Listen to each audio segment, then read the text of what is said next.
Robert Prescottlee, you have Yeah. so many credits to your name, in addition to working with so many people and building dancers from the ground up. I just want to say kudos to you for actually being an educator and being in that space where people need the foundation to really grow.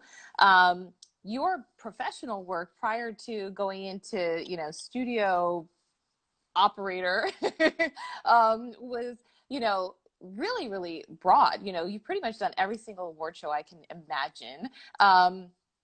Toured with, different people. I have your resume right here. I'm just going to just read it off because it's so fantastic. I didn't even know half the stuff that you did before I saw this. So Rent on film, which 6 months. That was love. Keith and Sharon Young, Love them. our family to me. Their Yeah. mom and dad to me, and I owe Aw. many credits to them.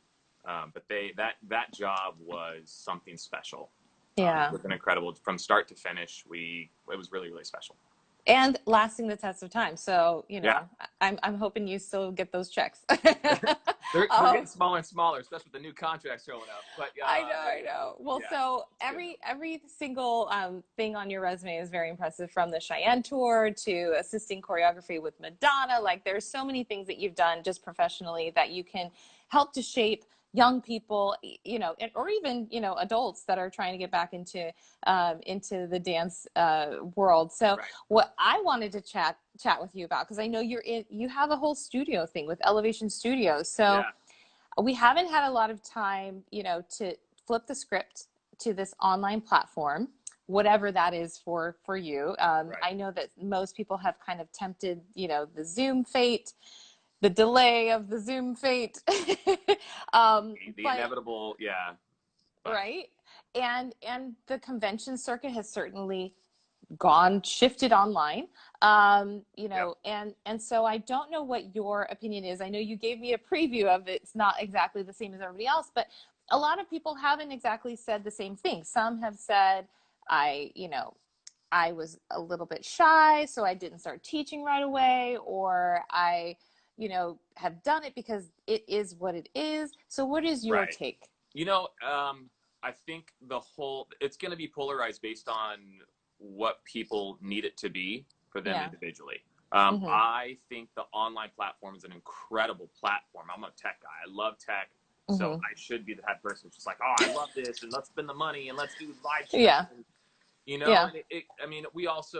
we just had a baby boy, my wife and I. Congratulations. Thank you. So 3.5-month-old. So, but you already have another one too, right? I have an 8.5-year-old daughter. Such a time difference. 8 years apart. We kind of always wanted 6 to 7 years apart, to be honest. So now it's 8 years. She's an incredible big sister and a huge help. It's really fun to kind of watch him grow up and her now grow up, kind of being part of that. So that's a cool little thing. So I'm going to say thank you for just being awake right now, because if you have a brand new baby and you're on, thank you. I totally get it. 9:30, 10 p.m. I'm done. I'm asleep most nights, and I'm the one that wakes up with the baby. He does sleep through really incredibly well. And we're bottle feeding as well. We did surrogacy, so that was its own little journey the last 2 years. This round, Yay. So it's just a lot's been going on this last year, just personally, and so. Obviously, this pandemic has hit everybody and affected everybody in so many different ways. So I try not to sit here and judge people's decisions on what they personally do, just because of how it is affecting everybody so differently, and it's terrifying. Yeah. For us, my wife and I really looked at it. It's like, well, I said, babe, we have to go on Zoom or online or something, and the announcement. Next thing I know, as a studio owner of 12 years here in Southern California, as a dance educator since I was 19, starting with Tremaine back in the day and various other mini conventions, as a convention owner myself, the last, going on 5 years. I have a very broad spectrum of friends and people that I watch, stay in contact with, that reached out to me, and a lot of friends, even in Southern California, started a group page with like, what are we all going to do? Right. And I was like, I don't know. I'm having a kid in 2 weeks. I don't think You're like, I was going on vacation anyway. I was like, the studio was getting ready to run itself for a few weeks while we handled this. So this is not the greatest timing. So my wife and I are like, I don't think we can take that. So we really had to step back and process. So we personally took 2 weeks off. We just suspended everything. Hey guys, we're taking 2 weeks. Let's take a break. And then everyone's saying, all right, we're going to take 2 weeks to kind of flatten this thing, right? We all thought that was the best case scenario. I was like, you know, I'm the optimist. I was like, no, okay, 2 weeks. We're back in. Yeah. Well, obviously that didn't happen. Baby showed up. And so in the midst of trying to get ready for the baby's arrival, we started planning with our faculty and having meetings. Something happened. Oh, good. That was, I don't know how I flipped the camera. I'm hungry now. That was last night. For us, it took us some time. And I know heck, even within our own studio, some of the faculty were maybe bummed we didn't jump right away at that first week or make decisions. And I'm not someone that reacts quickly. I'm not someone that gets startled quickly. I am someone that really does try to process and take it all in its stride to make a really sound decision, because I don't just think about the business. I'm not just thinking about the kids. I'm not just thinking about the faculty, the teachers. I'm thinking about the entire thing. And we really try to make the best decision for what we need or what we can do to provide them. And I didn't want to just throw them up into a random situation that wasn't providing value. Yeah. I didn't want it to be unsafe. I know Zoom had a lot of issues at the beginning. A lot of people freaked out. I heard some horror stories. So I really did step back. I looked at the Google Classroom. I looked at just doing IGTV Live. I looked at just doing live stream through an account. I mean, I looked at all the options. And after really trying to process it, we came to the terms that, okay, Zoom looks like it's a good option. One of our faculty said, hey, look, they have these breakout rooms. Maybe look into that. Yeah. So we really did that. We did a kind of a waiting room lobby area as the main login. And I fully staffed that the entire 3 months with 2 of my staff members here at the studio managing that, along with a tech support guru sitting in the room to help someone. Created breakout rooms as if they're their own dance studio space. And we sent the kids into their individual rooms so they could take class, ask the questions, and do those things. Yeah. It ended up being what we felt the most sound decision, the most well-rounded decision that we could come up with. And it worked. It was a basic replacement for what, they're used to.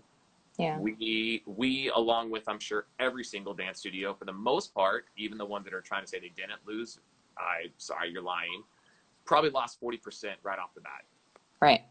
And that's just statistics. So if you had, call it, we'll just do basic math or something, I don't know, 1,600 kids. I heard someone, I lost 600 kids.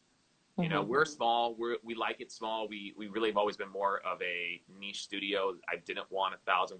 My wife, we didn't want 700 kids. We can't fit that many. Right. So for us, we're just shy of 300 kids as a studio in whole, and we lost about 100 right off the bat. From there it started dwindling with each month, but we got a ton of emails and compliments and people praising us for doing what we were doing. It was professionally ran. Yeah. We were able to be there with the kids. The teachers were super engaged. I mean, we tried our best. The faculty were rock stars in it and doing everything they could do. But obviously, we've all seen that Zoom is not the greatest platform for dance. It's not what it was meant for. Exactly. So online movement, I'm a massive fan of. I've been a huge fan of CLI. They were even a sponsor within Art of Movement for our convention, along with other, out there. I think Teddy's done an incredible job with his team. I'm a massive fan of that. I think it's a great addition to studios. I think it's a great supplement currently right now with everything going on. Right.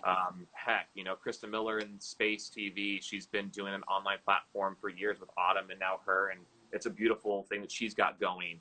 Mather, we're competitors, but I'm a massive fan of her work and her as a dance teacher and educator and just as a friend. And she's had an online platform for many, many years. Erin Babs immediately jumped on and said, we're going to have an online platform because I have the ability to do this. And she went for it. Yeah. And some ways it worked, some ways it didn't for her. I think we all just had to really make the decision. Ultimately, for us, it comes down to, is this part of our business plan moving forward? Right. It's not. We are in-person educators. It's why we started the business. It's why we wanted to create the facility. We wanted a space to train and teach and engage in a very personal way. Right. I'm sure as technology gets better, and I'm sure CLI has gotten, I've talked to Teddy about how they're even jumping into, live where they can see the kids and they're able to do that. They've been doing that now for the last year, 2 years with studios in certain areas that maybe haven't had the access to bring in certain Also choreographers. choreographers, yeah. Right. You know, flights, hotel stay, all the money. I mean, as a studio owner back in the day yourself, you know the cost. And then you add, and we're lucky being in Southern California. And again, my luck with my career and my relationships, I've had the ability to call on great friends and people and say, hey, drive down an hour or whatever and come teach for a little bit, hang out. They don't need to stay. I don't have to fly them. I've been very fortunate, but I still very aware of all the studios out there, you know, across the country that don't have that kind of access, you know? Exactly. And that's not to say that they've got brilliant teachers themselves, but again, these kids look up to the LA, the, you know, the New York choreographer, Atlanta now really having a big pull as well. Heck, Chicago, you know, there's certain people in certain areas that they just want to pull from, and this gives them an opportunity to do that, you know. But it's also, I've loved seeing, you know, Instagram live take over, like Twitch and Allison, you know, and just them doing their fitness thing for the families and engaging that. Like, that to me is incredible. You know, it's a blessing that we have the ability and technology to do this type of online movement, and that there is access to it. Yeah. For us as a dance studio, it's not a pathway that we want to go down. Now, again, that's where it might be a little different, because I'm hearing massive push online through a lot of the teacher private groups, personal texts, and all these different things happening, that where they're saying, well, there has to be a new revenue stream now that this is the new norm. And I'm like, okay, I get it. Yeah. If that's what you want. I just don't think for a lot of teachers and educators that that's the ultimate goal for the future. That to me is like telling, all right, school teachers, let's prepare for the rest of your career that you're going to have an online platform in your facility, along with, you know, in person social distancing. You know, we homeschooled our child this last year because we didn't like the way that public school systems were going in California. And because of having the new baby come along and us being so busy with the studio in our life, we wanted a little bit more freedom with our child, our 8-year-old daughter, before she got too old and we just didn't get time with her. So we made a cognitive decision earlier last year to do that. So for us, not much change on the school system side of things, because we already had that in place, you know. Good for you. Well, I mean, because it was a big shift for a lot of people. A huge shift. And it's, I mean, and being self-employed and owning your own business, you can kind of like make your schedule. Typically our schedules, you know, starts later in the day, you know, so I come in around noon or 1 or 2, and my wife can come in at 3 or 4 and teach her classes. And then, you know, she can be done with class, be home in time. You know what I mean? Like we flip-flop back and forth between who's taking on what role as a parent that day. So that freedom is kind of why we've structured our life the way we've structured it, you know. And again, that's not for everybody. People are freaking out at home trying to hold down a job while taking care of all the kids, or a kid, or just their own sanity. Who knows what their own personal situation is. So it's, I don't know. I don't have an answer. I can just say, I think it has to come down to, ultimately, as a business, as a studio, what is the goal? What is the business plan? And what is your driving force moving forward?